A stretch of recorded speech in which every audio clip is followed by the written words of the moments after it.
Hello everyone, आज हम करेंगे अपना रिमेनिंग ग्रुप 16।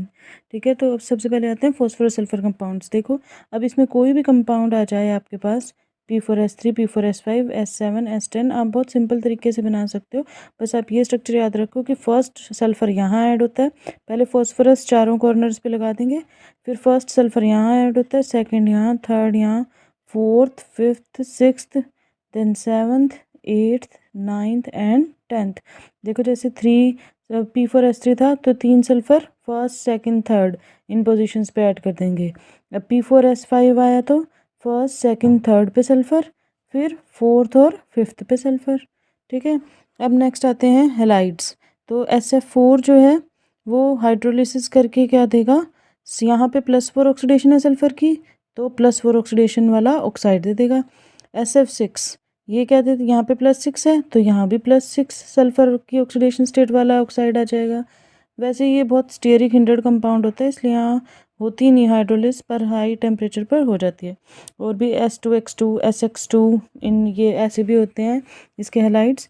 सिलीनियम हाइड्राइड और टेल्यूरियम हाइड्राइड ये हाइड्रोलिसिस करके मेटल हाइड्रोक्साइड देते हैं, हेक्सा हाइड्रोक्साइड। यहाँ पे फर्दर जो हमारी हाइड्रोलिसिस रिएक्शन में स्टेप होता है जिसमें यह H पॉजिटिव लूज करता है, वो नहीं होता है यहाँ पे स्टेप इन दोनों कंपाउंड्स में।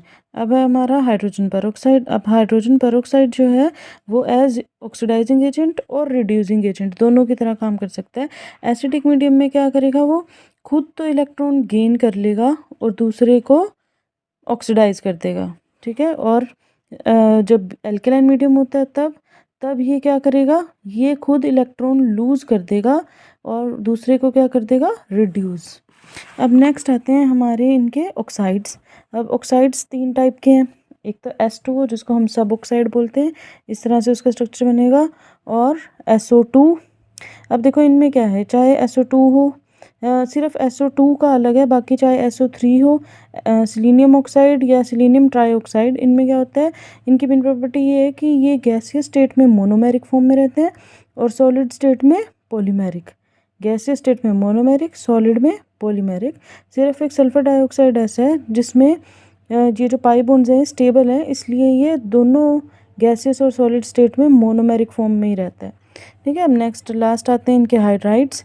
अब ये जो हाइड्राइड्स हैं H2O, H2S, इनका क्या होता है, down the group size increase करता है। हमें पता है down the group oxygen, sulphur, selenium, tellurium का भी साइज इंक्रीज करेगा ना, तो इनका साइज इंक्रीज करने से क्या होता है, इनकी थर्मल स्टेबिलिटी डिक्रीज हो जाती है और उससे बॉन्ड डिसोसिएशन एनर्जी भी कम हो जाएगी और रिड्यूसिंग पावर इंक्रीज हो जाएगी।